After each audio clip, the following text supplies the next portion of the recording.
Continue कर रहे हैं हम लोग इंडिया भूटान रिलेशन। भूटान जो है आपका बेसिकली इंडिया और भूटान की रिलेशन। सबसे पहले भूटान की पोजीशन पता है आपको मैप पे कहाँ है? भूटान की पोजीशन कहाँ है आपको पता है? दिस इज योर नेपाल, ठीक है। फिर इसके बाद ये जो आप बीच में ये स्टेट देख रहे हैं, दिस इज सिक्किम, और सिक्किम के बगल में कुछ इस तरीके से आपका अटाई करता है आपका भूटान, ठीक है।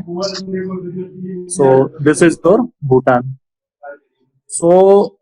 इंडिया और भूटान के रिलेशनशिप को अगर हम लोग देखें, सबसे पहले इंडिया भूटान रिलेशनशिप का स्टार्टिंग कहाँ से होती है? तो जब 1947 में इंडिया को इंडिपेंडेंस मिलती है, तो 1947 में इंडिया को इंडिपेंडेंस मिलने के बाद चाइना भी एट सेम टाइम पे इंडिपेंडेंट होता है आपका।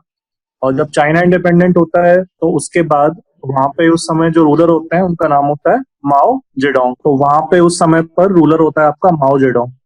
तो माओ जेडोंग के समय पे चाइना की जो पॉलिसी रहती है आपकी, वो एक्सपेंशन की पॉलिसी रहती है। तो उस एक्सपेंशन की पॉलिसी के तहत चाइना क्लेम करता है अपना 5 जो तिब्बत वाला रीजन है, तिब्बत वाला रीजन देख पा रहे हैं आप, ये नेपाल के ऊपर वाला जो रीजन है, दिस इज योर तिब्बत वाला रीजन। तिब्बत वाले रीजन को वो क्लेम करता है कि ये जो अपना हैंड है, उस हैंड के पाम की तरह है, और इस पाम के 5 फिंगर्स हैं। तो ये 5 फिंगर्स कौन सा क्लेम करता है?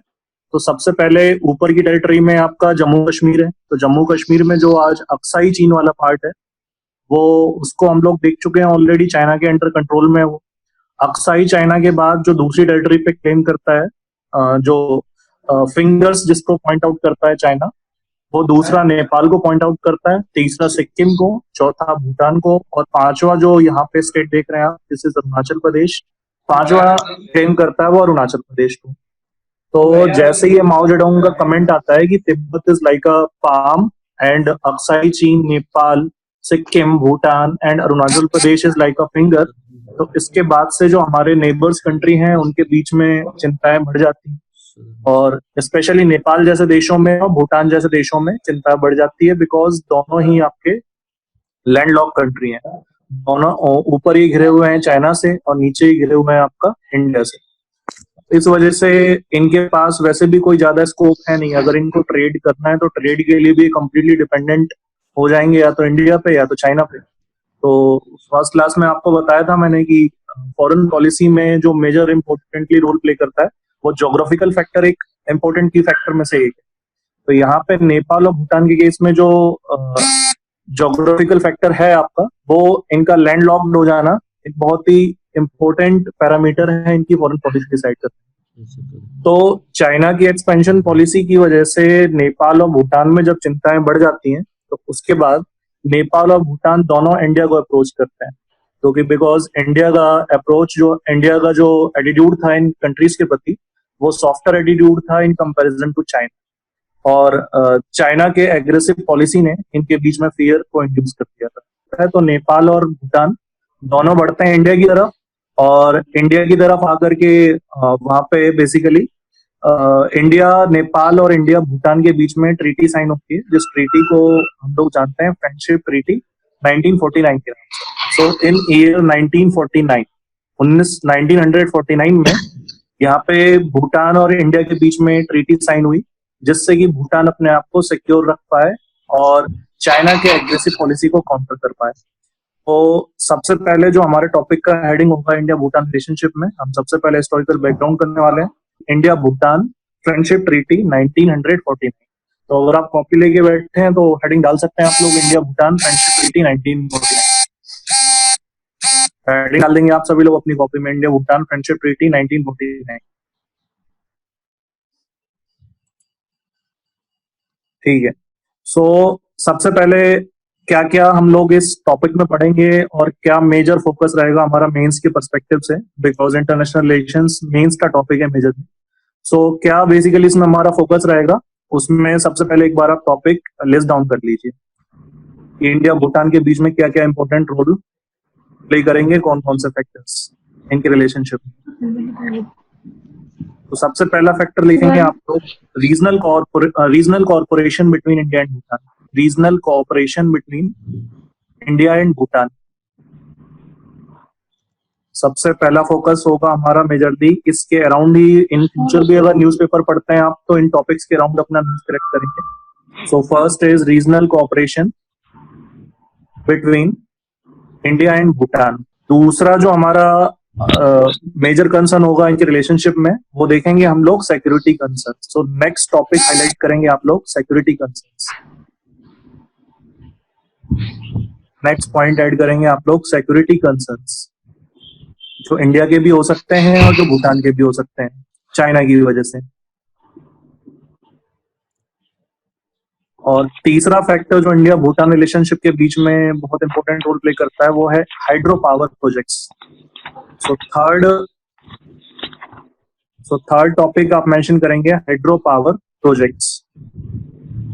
सो इन सब के अराउंड जो है हमारा मेजर फोकस रहेगा। इन सब टॉपिक्स के अराउंड ही हम लोग भूटान और इंडिया के रिलेशनशिप को कवर करते हैं। सो सबसे पहले नेपाल और भूटान, भले ही दोनों लैंडलॉक्ड हैं और दोनों ने ही फ्रेंडशिप ट्रीटी इंडिया के साथ साइन किया था, लेकिन नेपाल का एटीट्यूड इंडिया की तरफ अलग है और भूटान का एटीट्यूड इंडिया की तरफ अलग है। नेपाल के साथ आप देख करके आए थे कि नेपाल में अक्सर पॉलिटिशियंस वहां के लोग कुछ लोगों के द्वारा भी ऐसे कंसर्न उठाए जाते हैं कि मतलब नेपाल के साथ इंडिया डिस्क्रिमिनेशन करता है और इस वजह से वो इंडिया को काउंटर करने के लिए चाइना की तरफ इंक्लिनेशन की उनकी कुछ हद तक पॉलिसी देखने को मिलती है। बट भूटान के केस में ऐसा नहीं है। अगर नेपाल और भूटान के कंपैरिजन में आप देखें तो हमारे सबसे ज्यादा healthy relation after Bangladesh Bhutan के साथ आप मान के चल सकते हैं। और भूटान समझ लीजिए कि ऑलमोस्ट 90% से ज्यादा ट्रेड भूटान का इंडिया संभालता है आपका, और इंडिया के ऊपर मेजरली डिपेंडेंट है भूटान एक तरीके से। और इस चीज को लेकर के भूटान और इंडिया के बीच में अभी कोई ऐसे सीरियस कंसर्न नहीं आए हैं जिस तरीके की कंसर्न नेपाल और इंडिया के रिलेशनशिप के बीच में देखे गए हैं। सो भूटान ने कभी भी चाइना कार्ड प्ले करने की कोशिश नहीं की। कभी ऐसा नहीं था भूटान में कि हम चाइना की तरफ इंक्लाइंड होंगे। सो अब हिस्टोरिकल बैकग्राउंड में जाकर के सबसे पहले आपने जो हेडिंग डाला इंडिया भूटान फ्रेंडशिप ट्रीटी, वो ट्रीटी क्या है उसको समझना चालू करते हैं। तो सबसे पहला पॉइंट लिखेंगे उस ट्रीटी के अराउंड आप लोग कि this treaty was based on so पहला पॉइंट लिखेंगे आप लोग this treaty was based on previous treaty between British India and Bhutan. This treaty was based on previous treaty between British India and Bhutan. This treaty was based on previous treaty between British India and Bhutan. Underline कीजिएगा यहाँ पर दो words को, British India and Bhutan. आप सभी को पता है कि भूटान एक किंगडम स्टेट है। अभी रिसेंटली भूटान में डेमोक्रेसी आ गई है, लेकिन फिर भी वो एक किंगडम स्टेट ही है। अभी भी अच्छा खासा वहां पे किंग का ही कंट्रोल है। लेकिन जिस समय की हम बात कर रहे हैं 1949 की, उस समय पर भूटान एक पूरी तरीके से किंगडम स्टेट था, मोनार्की था, यानी कि कंप्लीटली वहां पे किंग की अथॉरिटी चला करती थी। सो अब कैसे ये हमने क्यों कहा कि ये कंटिन्यूएशन है या बेस्ड है ब्रिटिश इंडिया और भूटान के ट्रीटी के ऊपर, तो उसके लिए आपको समझना पड़ेगा कि ब्रिटिशर्स ने क्या ट्रीटी साइन किया था भूटान के साथ। सो ब्रिटिशर्स और भूटान के बीच में ट्रीटी साइन हुई थी 1914 में, 1914 में ट्रीटी साइन हुई थी। और ये जो इंडिया और भूटान की फ्रेंडशिप ट्रीटी है, ये उसी ट्रीटी का एक कंटिन्यूएशन मान सकते हैं आप। उसी ट्रीटी के बहुत सारे पॉइंट्स, बहुत सारे क्लोजेस यहीं पे कंटिन्यू किए गए थे। सो नेक्स्ट पॉइंट के रूप में लिखेंगे आप लोग in 1914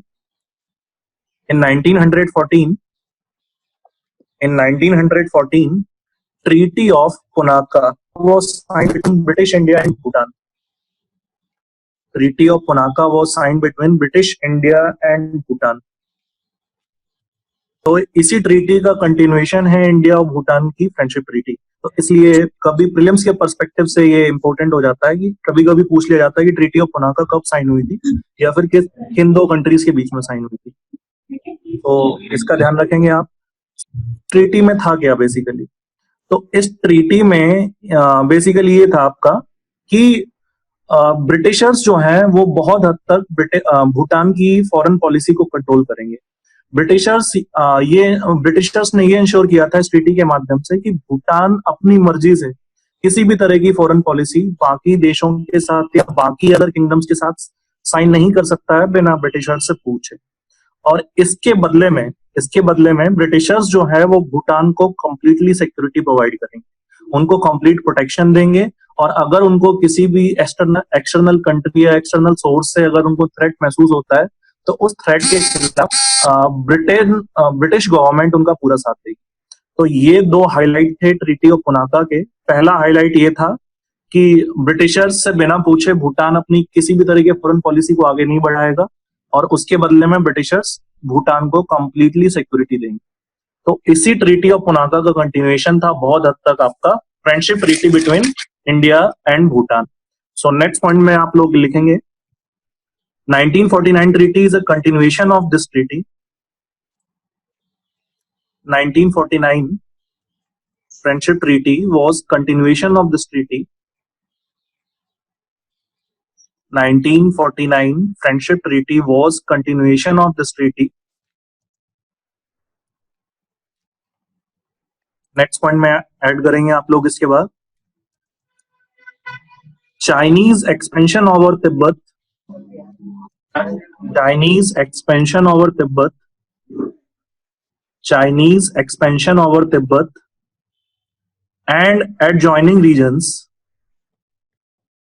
Chinese expansion over Tibet and adjoining regions, pushed Bhutan, PUSHED, pushed Bhutan to sign the friendship treaty with India.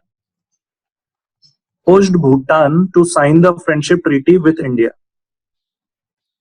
Pushed Bhutan to sign the friendship treaty with India.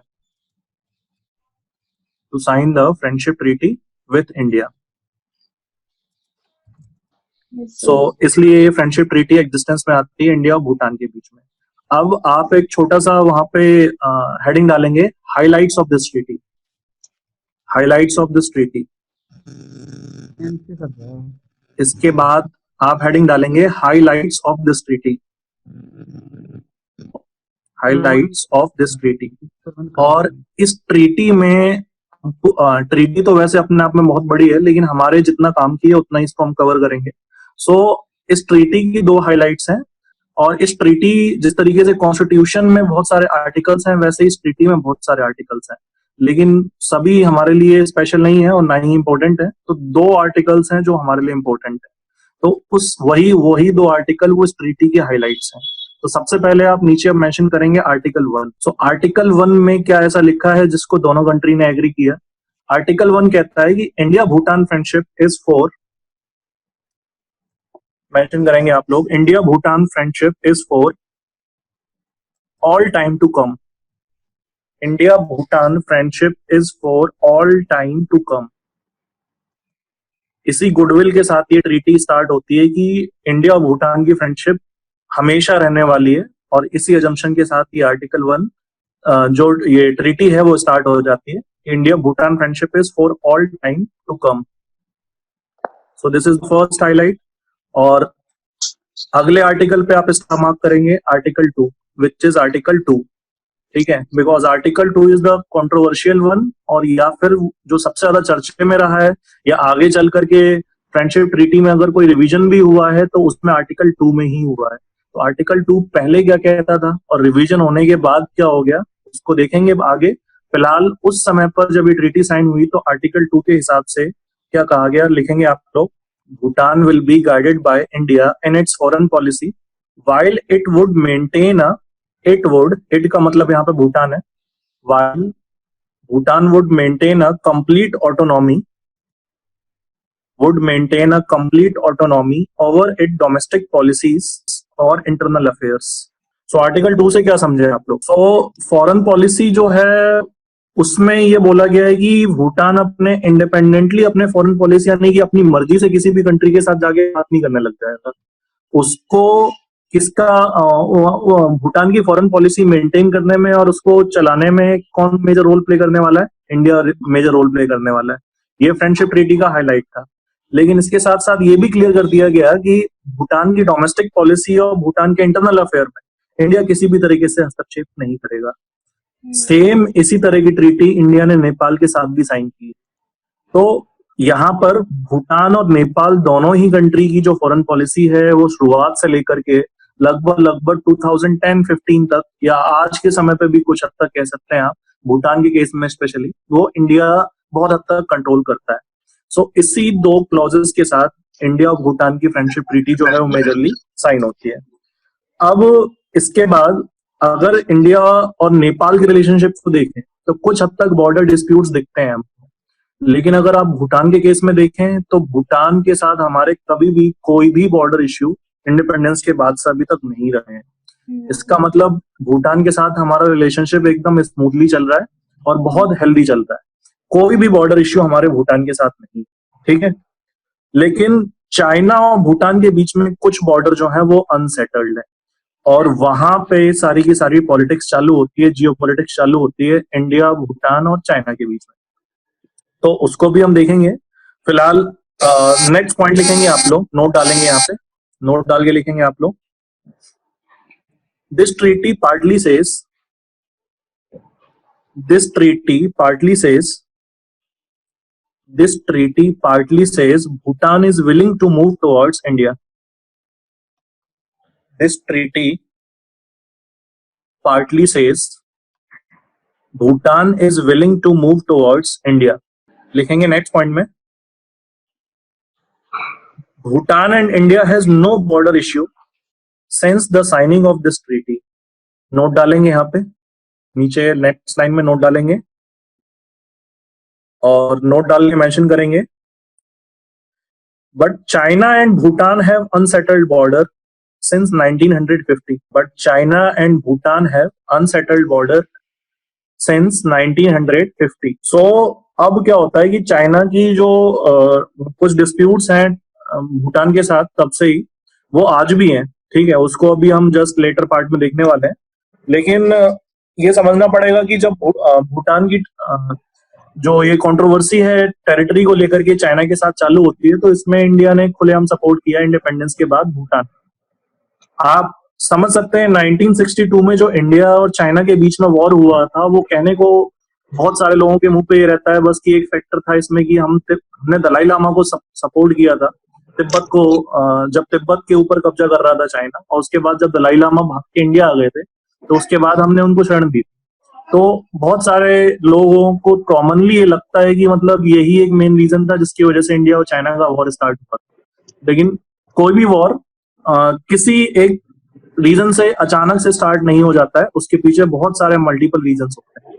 सो अब क्या होता है कि 1958 में जब चाइना और भूटान को लेकर के जब यहाँ पर टेरिटरी को लेकर के डिस्प्यूट चल रहे हैं तो उसके बाद इंडिया के खुलेआम सपोर्ट करने के कारण चाइना को इस बात का बुरा लगता है। और लेकिन इंडिया के पास भी कोई ऑप्शन था नहीं, इंडिया को भी अपनी सिक्योरिटी मेंटेन करनी है। अब भूटान एक बफर स्टेट की तरह काम करता है इंडिया और चाइना के बीच में, यानी कि अगर जो नॉर्थ ईस्ट वाला पोर्शन देख रहे हैं आप, भूटान के नीचे अगर आप आएंगे तो कुछ इंडियन स्टेट्स हैं और वहीं पर सिलीगुड़ी कॉरिडोर है आपका जिसको आप चिकन नेक ऑफ इंडिया कहते हैं। सो उस रीजन को सेफ रखने के लिए जरूरी है कि भूटान वाला रीजन सेफ रहे आपका, भूटान में चाइनीज प्रेजेंस किसी भी तरीके से ना। तो इसलिए इंडिया खुलेआम भूटान को सपोर्ट कर रहा था चाइना और भूटान की टेरिटरी डिस्प्यूट। अब इसी प्रोसेस में भूटान के साथ हम अपने रिलेशनशिप को नेक्स्ट स्टेप में लेके जाते हैं और नेक्स्ट पॉइंट आप लिखेंगे इन 1958, 1958 में एक मेजर डेवलपमेंट होती है आपकी इंडिया और भूटान के बीच में।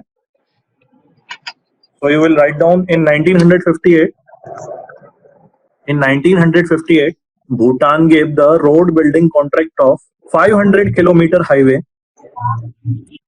500 kilometre highway. Thimphu is the capital of Bhutan, तो वहीं से जो भूटान की कैपिटल थिम्पू है वहां से ये हाईवे बनना स्टार्ट हुआ था और वहां से ये हाईवे ज्वाइन करता था इंडियन साइड को, और इंडियन साइड और भूटान के बीच में हाईवे की लेंथ थी 500 किलोमीटर की। तो इंडिया और भूटान के बीच में इस तरह का प्रोजेक्ट इंडिपेंडेंस के बाद ये वन ऑफ द सबसे बड़ा प्रोजेक्ट था जिसने इंडिया और भूटान के रिलेशनशिप को और मजबूत बनाया था। सो ईयर कौन सा चल रहा है आपका इस समय पे? 1958 का। सो नोट डालोगे यहाँ पे और नोट डाल के लिखोगे at the same time चाइना's presence in Tibet was increasing. At the same time China's presence in Tibet was increasing. जब यहाँ पे तिब्बत में प्रेजेंस बढ़ रहा है चाइना का, तो इंडिया में चिंताएं बढ़ गई हैं कि कहीं भूटान की तरफ भी एक्सपेंशन ये चाइना कुछ इस तरीके से ना करने लग जाए। तो भूटान को कॉन्फिडेंस दिलाने के लिए, भूटान को विश्वास दिलाने के लिए और चाइना को भी ये मैसेज देने के लिए कि भूटान के साथ इंडिया इंडिपेंडेंटली और कंप्लीटली सपोर्ट में खड़ा है, इसी समय पर पंडित जवाहरलाल नेहरू, देश के प्रधानमंत्री, वो दौरा करते हैं आपका भूटान का। और this was the first Indian PM visit to Bhutan. So write down next point, Indian PM Nehru done his first visit to Bhutan to cement the relationship between India and Bhutan. 1958 second 5 year plan चल रहा है, लेकिन अब जब ये India का second 5 year plan चल रहा है तो इसी समय पर भूटान भी अपनी पॉलिसी को ऑर्गेनाइज करता है और उनके यहाँ पे भी 5 ईयर प्लान की स्टार्टिंग हो जाती है। इस स्टार्टिंग के साथ जब इंडियन पीएम दौरा करते हैं आपका भूटान का, तो उसी समय पर यह अनाउंस करता है इंडिया जो है वो भूटान को फाइनेंशियल असिस्टेंस प्रोवाइड करेगा उनके इस 5 ईयर प्लान में सपोर्ट करने के लिए। आप इमेजिन कर सकते हैं, जब हमारी हालत खुद उस समय पे खराब थी बहुत ज्यादा, हमारे देश में जब खुद फूड की स्कार्सिटी थी, जब हम खुद केपेबल नहीं थे बहुत सारे मल्टीपल डायमेंशन में अपने डोमेस्टिक सिनेरियो में ही, उस समय पर हम अपने फॉरेन पॉलिसी को इस तरीके से शेप अप कर रहे हैं। बिकॉज भले ही अगर आपके डोमेस्टिक सिनेरियो में सब चीजें अच्छी नहीं थी, लेकिन अगर आप एक्सटर्नली अपने बॉर्डर्स को प्रोटेक्ट नहीं करते हैं तो डोमेस्टिकली जो आपके सिनेरियो है उसके और बिगड़ने के हाई चांसेस हो जाते हैं। तो इस वजह से भले ही हमारी हालत बेकार थी, लेकिन हमको अपनी बाहर सेफ्टी को भी इंश्योर करना था, और इसलिए पंडित जवाहरलाल नेहरू ने भूटान को कॉन्फिडेंस में लेने के लिए, उनकी हेल्प करने के लिए और रिलेशनशिप को और स्ट्रांग बनाने के लिए भूटान के लिए एक बहुत बड़ा फाइनेंशियल असिस्टेंस पैकेज अनाउंस कर दिया इस प्रोसेस में। तो वो पैकेज क्या था लिखेंगे आप नेक्स्ट पॉइंट के रूप में, at same time India started to provide financial assistance to Bhutan 5 year plan. So treaty of Punakha में केवल सिक्योरिटी प्रोवाइड नहीं कर रहे थे ब्रिटिशर्स, भूटान को जिस तरीके से हो सकता था उस तरीके से सपोर्ट कर रहे थे by providing them financial assistance also. So उनको फाइनेंशियल असिस्टेंस भी प्रोवाइड किया जा रहा था यहाँ पर ब्रिटिशर्स के द्वारा। तो जब ये फ्रेंडशिप ट्रीटी थी, जब मैंने आपको समझाया कि ये फ्रेंडशिप ट्रीटी भी उसी का एक कंटिन्यूएशन था, तो उस कंटिन्यूएशन का एक क्लॉज था जिसको इंडिया ने डिसकंटिन्यू नहीं किया, इंडिया ने इसको कंटिन्यू रखा। और इस प्रोसेस में जिस तरीके से ब्रिटिशर्स फाइनेंशियल असिस्टेंस प्रोवाइड कर रहे थे, उसी तरीके से इंडिया ने भी इसे कंटिन्यू रखा और भूटान को फाइनेंशियली सपोर्ट देना चालू रखा। अगर आप हमारे 2012 से 2017 के बीच में लास्ट 5 ईयर प्लान आपका एग्जिस्टेंस में आता है, और इस 5 ईयर प्लान के तहत हमारी फॉरेन पॉलिसी में 5,000 करोड़ रुपए हमने इंडिया ने भूटान को अलॉट किया था। तो लिखेंगे आप लोग 5,000 crore rupees was provided by India to Bhutan. 5,000 crore rupees was provided by India to Bhutan. 5,000 crore rupees was provided by India to Bhutan.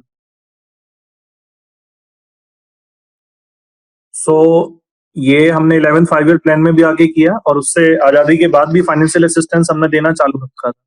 1958 में पंडित जवाहरलाल नेहरू की विजिट के बाद और भी सिग्निफिकेंट अचीवमेंट देखने को मिलती है हिस्टोरिकल बैकग्राउंड के पर्सपेक्टिव से। लिखेंगे नेक्स्ट पॉइंट, फ्रॉम 1960 ऑनवर्ड्स एक प्रोजेक्ट स्टार्ट होता है इंडिया और भूटान के बीच में। इस प्रोजेक्ट का नाम है project Dantak. Project Dantak was initiated between India and Bhutan, under which various construction activities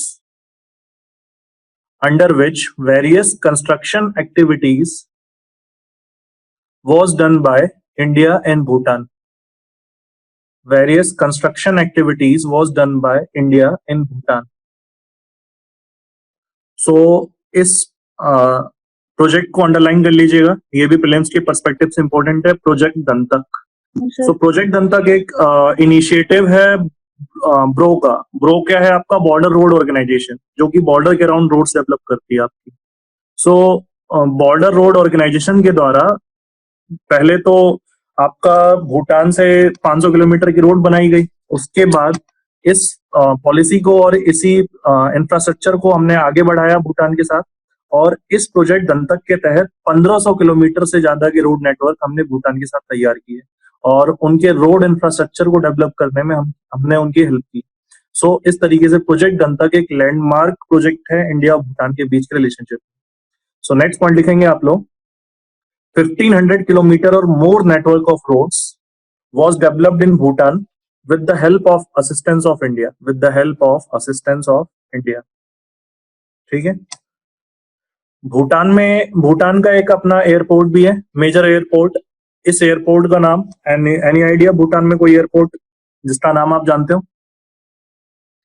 Bhutan में एक मेजर एयरपोर्ट है, इसका नाम है पारो एयरपोर्ट, PARO, पारो एयरपोर्ट। तो ये जो पारो एयरपोर्ट है भूटान में, इसको भी इंडिया के असिस्टेंस से ही उस समय पे बनाया गया था। सो आप समझ रहे हैं कि हिस्टोरिकल पर्सपेक्टिव से किस तरीके से इंडिया फाइनेंशियल असिस्टेंस प्रोवाइड करके और इस तरह के इंफ्रास्ट्रक्चर तैयार करवा के अपना रिलेशनशिप भूटान के साथ मजबूत बना रहा है। सो ये रोड नेटवर्क्स, फिर हमने उनके लिए एयरपोर्ट बनाए, और फिर नेक्स्ट हमने वहां पे स्टार्ट किया hydro power corporation projects. Hydro power corporation project के तहत हमने वहां पर डैम्स कंस्ट्रक्ट करना चालू किए, और ये हाइड्रो पावर कॉर्पोरेशन का जो प्रोसेस स्टार्ट किया हमने भूटान में, इसका ईयर था 1967।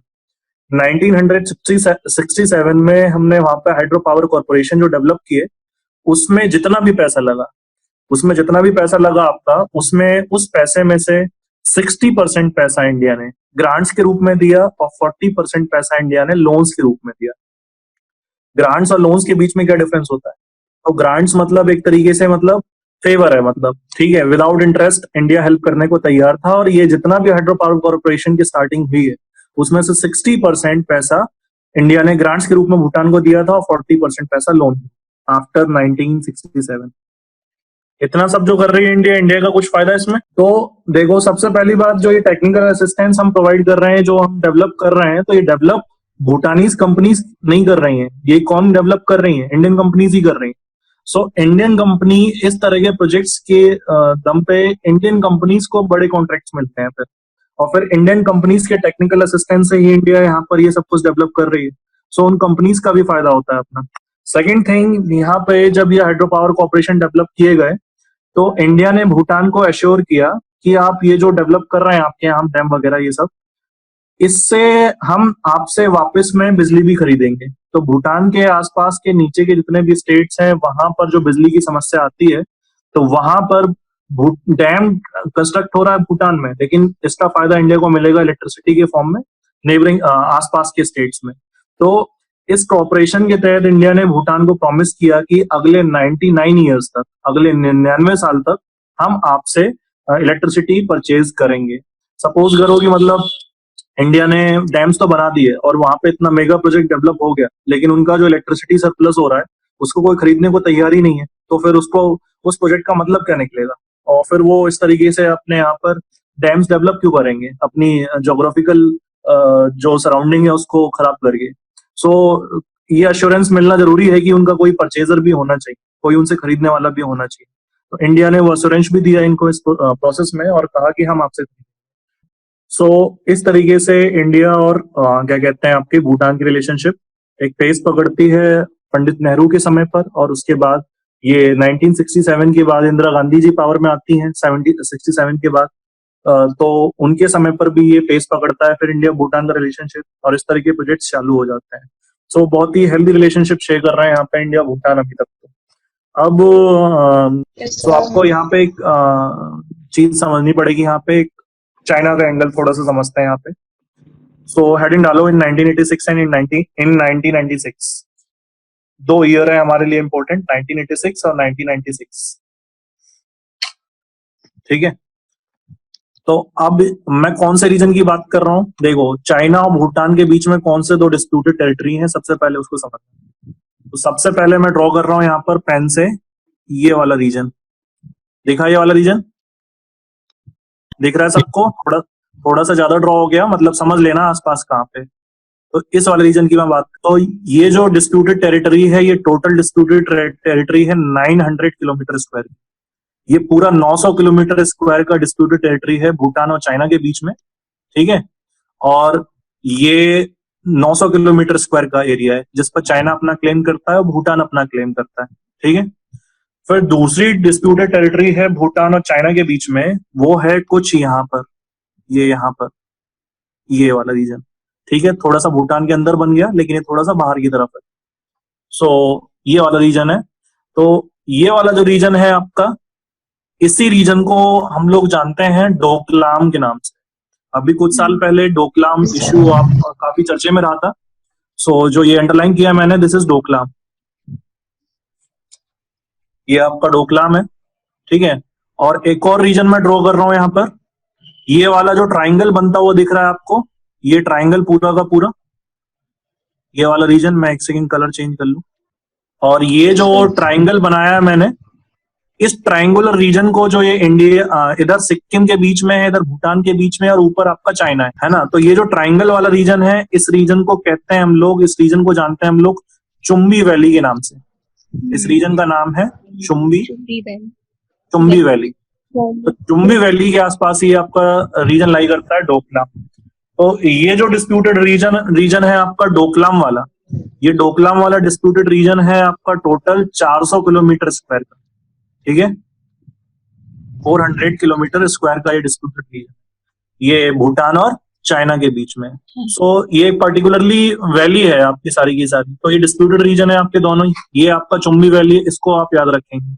ये इसलिए इंपॉर्टेंट है क्योंकि ये इंडिया से बाउंड्री शेयर कर रही है, जबकि यहाँ पे इंडिया का कोई सिक्योरिटी कंसर्न नहीं है, ठीक है।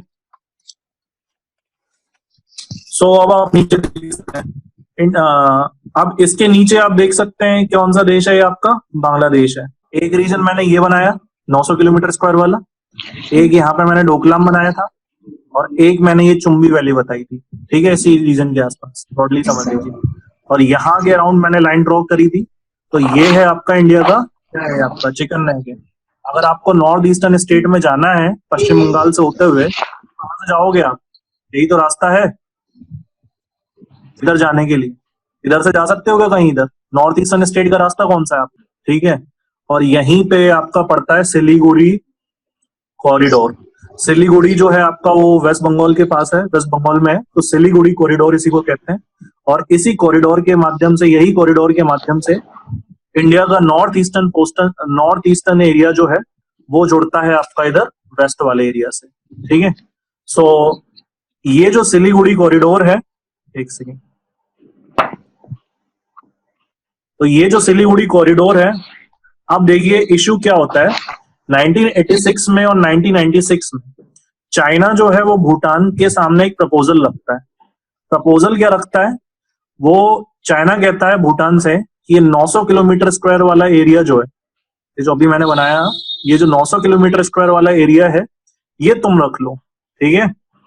ये कहता है भूटान को कि 900 किलोमीटर स्क्वायर वाला एरिया तुम रख लो, और ये जो 400 किलोमीटर स्क्वायर वाला एरिया है ये हमको दे दो सकते हैं। और ये जो मैंने चिकन नेक बताया है, इसकी लेंथ 13, कुछ एरिया में केवल 13 किलोमीटर है, और कुछ एरिया में 30 किलोमीटर है, बस ये इतना पतला है बस।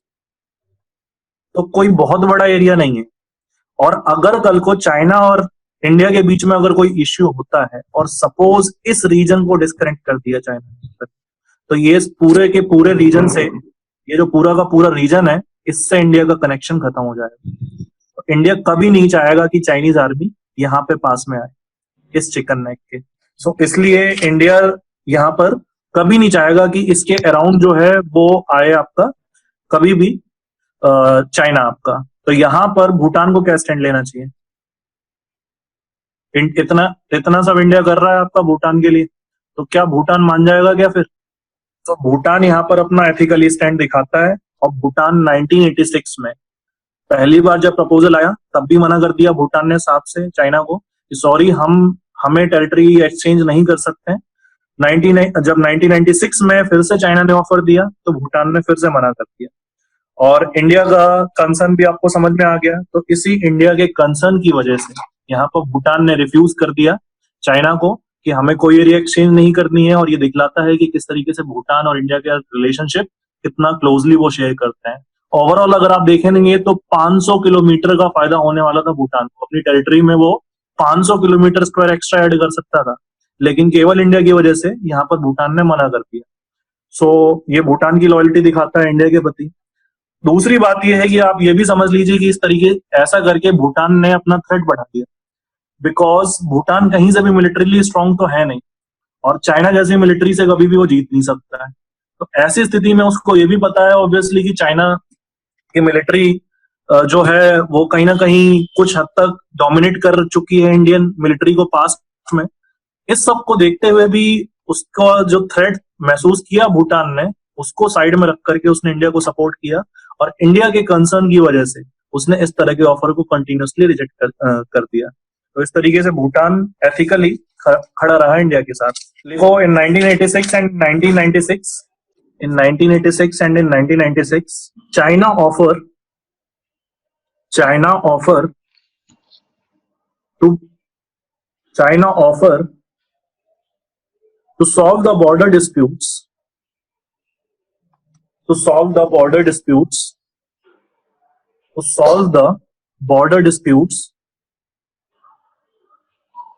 by exchanging the disputed territories.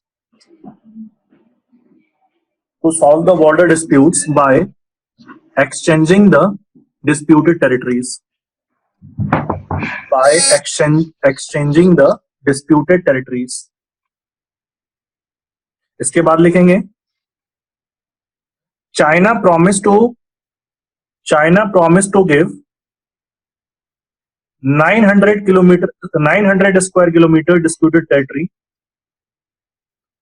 China promised to give 900 square kilometer disputed territory in north of Bhutan. China promised to give 900 square kilometer of disputed territory in north of Bhutan. In north of Bhutan to Bhutan. In north of Bhutan to Bhutan. And demanded 400 square kilometer of territory, and demanded 400 square kilometer of territory, 400 square kilometer of territory near Chumbi Valley corridor, near Chumbi Valley corridor, near Chumbi Valley corridor in northwest of Bhutan. In northwest of Bhutan. In northwest of Bhutan. India का map दिखाएंगे एक बार.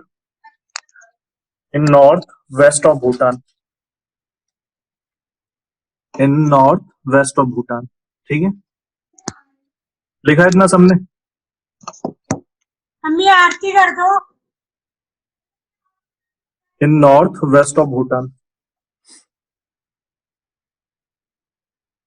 लिख दिया इतना सबने? Yes sir. So Chumbi valley ये कौन सा रीजन है? ये जो आपने देखा अभी चुम्बी वैली, तो चुम्बी वैली क्या है? ट्राई जंक्शन है.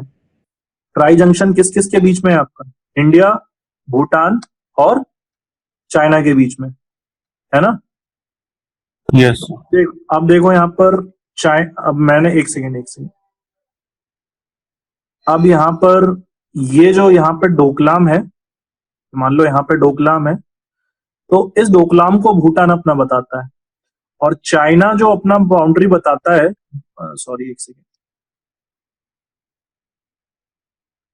चाइना जो अपना बाउंड्री बताता है वो बताता है इस लाइन के राउंड. ये जो लाइन सीधा जा रहा है आपका, थोड़ा सा उधर और कर लेना, ये चाइना अपनी बाउंड्री बताता है, और भूटान कहता है कि नहीं ये तो हमारा रीजन है. तो यहीं पर आपका पड़ता है, आपका यहाँ पर कहीं पे डोकलाम, यहाँ पे पड़ता है डोकलाम, और चाइना के हिसाब से ये उनके हिस्से में आता है. तो इस वजह से ये डिस्प्यूटेड टेरिटरी है. समझ में आया? Yes sir. ठीक है, क्लियर है? चलो, तो इस तरीके से ये डोकलाम इशू के बदले में अब यहाँ पर चाइना ने ऑफर देने की कोशिश करी, पर इंडिया की वजह से भूटान ने मना कर दिया. क्यों चाहिए डोकलाम चाइना को? वाई? इंडिया को घेरने के लिए? किस लिए चाहिए? एनी आइडिया किस लिए चाहिए डोकलाम?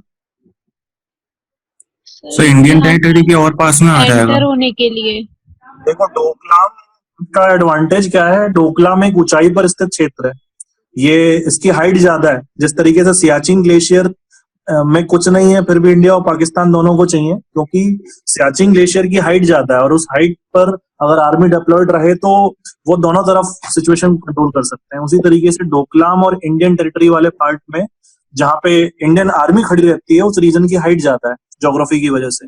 सो इस वजह से वहां पर चाइना डिसएडवांटेज में आ जाता है। तो लेकिन अगर उसको डोकलाम मिल जाए तो फिर वो एडवांटेज में आ जाएगा और वो फिर प्रॉपरली एग्जीक्यूट कर पाएगा। तो इसलिए दोनों को ही डोकलाम चाहिए। तो यहाँ पे भूटान ने साफ साफ मना कर दिया। ठीक है, देखो उसके बाद Bhutan rejected the package deal.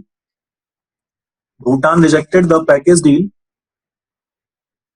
Bhutan rejected the package deal offer. Bhutan rejected the package deal offer, largely keeping in mind. Rejected the package deal offer, largely keeping in mind with Indian concerns. Largely keeping in mind with Indian concerns. With Indian concerns over Chinese troop. With Indian concern over Chinese troop presence. Over Chinese troop presence to be made possible. Over Chinese troop presence to be made possible. To be made possible in Tri-Junction area. To be made possible in Tri-Junction area. To be made possible in Tri-Junction area if Bhutan was to agree to the Chinese proposal.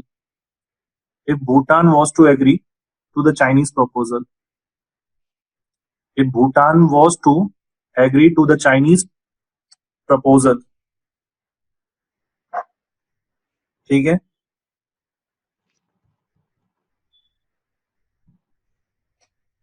so लिखो this deal would had been possessed. This deal would had been possessed. This deal would had been possessed. Would had been possessed. This deal would had been possessed. Threat for Siliguri corridor. Threat for Siliguri corridor and Chicken's Neck territory region of India. And Chicken's Neck territory region of India. And Chicken's Neck territory region of India. And Chicken's Neck territory region of India. लिखा सबने? Yes sir. And chicken's neck territory region of India. पूरे south Asia में भूटान एकमात्र ऐसी country है जहां पे Chinese embassy नहीं है। ठीक है, तो इस तरीके का लॉयल है आपका भूटान इंडिया के प्रति। भूटान में चाइना की कोई एम्बेसी नहीं। ऐसा कोई भी कंट्री नहीं है साउथ एशिया में या फिर सेंट्रल एशिया में जहाँ पे या कहीं और जहाँ पे चाइनीज एम्बेसी ना हो, पर भूटान एकमात्र ऐसा देश है अभी भी जहाँ पे चाइनीज एम्बेसी नहीं है। ठीक है, 2017 में जब बेल्ट रोड इनिशिएटिव की मीटिंग चालू हुई थी, 2017 में जब बेल्ट रोड इनिशिएटिव कॉन्फ्रेंस चालू हुआ था, तो अब इंडिया के कंसर्न्स थे उसकी वजह से, वो सेपरेटली देखेंगे, तो इंडिया ने वहां पे अपनी हाई लेवल डेलीगेशन नहीं भेजी थी, लो लेवल डेलीगेशन भेजी थी, क्योंकि इंडिया का कंसर्न था कि जो बेल्ट रोड है वो आपका गिलगिट बल्टिस्तान वाले रीजन से निकलता है, पीओके वाले रीजन से। तो गिलगिट बल्टिस्तान रीजन से अगर वो बेल्ट रोड निकलेगा तो पीओके तो इंडिया का है, तो पीओके से आप कैसे रोड निकाल के लेके जा सकते हो, यानी कि आप इंडिया की टेरिटरी से रोड लेके जा रहे हो। तो इसलिए इंडिया बेल्ट रोड इनिशिएटिव को सपोर्ट नहीं करता है। तो वहां पर इसलिए इंडिया ने अपनी लो लेवल डेलीगेशन भेजी थी बेल्ट रोड इनिशिएटिव कॉन्फ्रेंस में, हाई लेवल नहीं भेजी थी। लेकिन भूटान एकमात्र ऐसा देश था जिसने अपनी डेलीगेशन ही नहीं भेजी इस कॉन्फ्रेंस में। ठीक है, तो ये भी रिफ्लेक्ट करता है आपका कि भूटान किस तरीके से इंडिया के इन्फ्लुएंस के अंदर है। लेकिन सीन बदलता है 2004 के बाद, 2007 के बाद से, जब वांगचुक फैमिली जो वहां के राजा हैं, आपके वांगचुक डायनेस्टी चलती है वहां पे, उन्होंने विदाउट किसी जनता के प्रोटेस्ट, विदाउट किसी जनता के जनता ने ना ही उनके ऊपर करप्शन का चार्ज लगाया था, कुछ नहीं, उनका जनता को उनका काफी सपोर्ट मिल रहा था, लेकिन फिर भी वहां के राजा ने अनाउंस किया कि भूटान में पार्लियामेंट्री डेमोक्रेसी इंट्रोड्यूस की जाएगी। कॉन्स्टिट्यूशनली मोनार्की रहेगी, राजा तो हेड रहेगा, लेकिन पार्लियामेंट हम लोग लेके आएंगे और थोड़ा सा जनता का पार्टिसिपेशन बढ़ाएंगे। अब उसके बाद क्या होता है, 2012 में अचानक से रियो कॉन्फ्रेंस में मीटिंग होती है जब कई सारे देशों की, तो वहां के भूटान के जो प्राइम मिनिस्टर बनते हैं डेमोक्रेटिकली इलेक्ट होते हैं, तो वहां पे बातचीत होती है भूटान के प्राइम मिनिस्टर और चाइना के प्राइम मिनिस्टर के बीच में। प्रेसिडेंट नहीं, प्रेसिडेंट तो जी जिनपिंग है, चाइना के प्राइम मिनिस्टर और भूटान के प्राइम मिनिस्टर के बीच में। और जब ये बात होती है तो इसकी कोई भी डिटेल इंडिया को शेयर नहीं की जाती है। इसका क्या मतलब था, वांगचुक फैमिली जो पार्लियामेंट्री डेमोक्रेसी है तो उसका क्या प्रभाव पड़ा इंडिया के ऊपर, डेमोक्रेसी आने के बाद इंडिया के रिलेशन में क्या बदलाव आया, इंडिया की फॉरेन पॉलिसी में कहाँ कमी रह गई, इस सबको हम लोग कल देखेंगे। ठीक है, ठीक है, हेलो, ओके सर। कोई डाउट वाउट हो तो पूछ लो, फिर आज ही क्लास से देख लो कॉपी वॉपी में जो भी लिखा है, कोई कुछ ना समझ में आए कोई भी क्वेश्चन हो तो पूछ लो।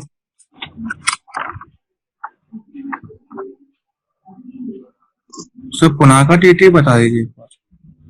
पुनाका ट्रीटी ब्रिटिश इंडिया और भूटान के बीच में साइन किया गया था, जिसमें ब्रिटिशर्स ने बोला था कि आप अपने मन से फॉरेन पॉलिसी नहीं बनाओगे, अपने आप से फैसले नहीं लोगे फॉरेन पॉलिसी के मामले में, हम बताएंगे आपको कि आपका रिलेशन बाकियों के साथ कैसा रहेगा, और इसके बदले में हम आपको फाइनेंशियल असिस्टेंस और सिक्योरिटी प्रोवाइड करेंगे बाकियों से। यही था ट्रीटी ऑफ पुनाका। ओके। और कोई डाउट किसी का? हेलो, देख लो किसी और का कोई डाउट हो तो।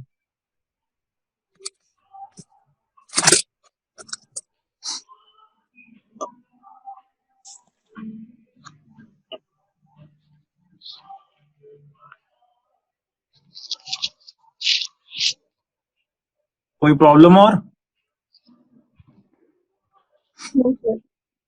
नहीं है सर। देख लो आराम से देख लो।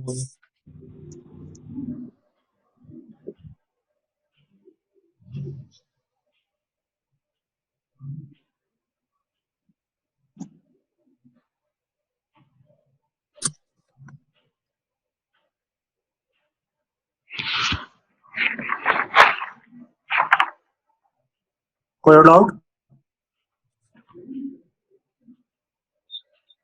कहानी समझ में आई अभी तक पूरी इंडिया रिलेशन भूटान रिलेशनशिप की? Yes sir. Yes. कोई दिक्कत बाकी किसी को, कुछ भी कोई पार्ट ना समझ में आया हो?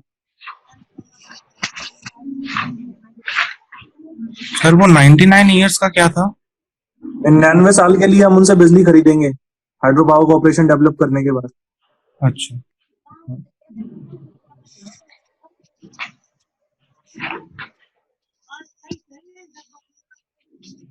चलिए ठीक है, फिर मेरे को नहीं लग रहा फिर बाकी किसी को डाउट है। ठीक है, फिर कल कंटिन्यू करते हैं इसको हम।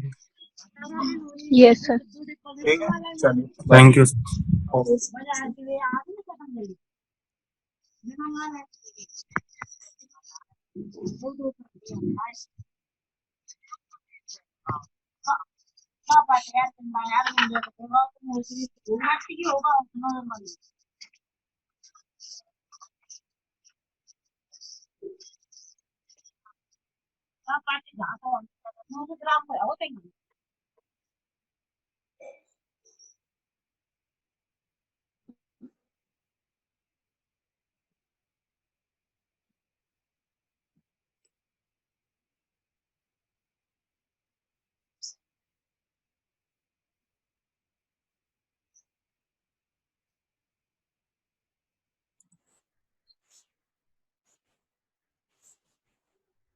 शानू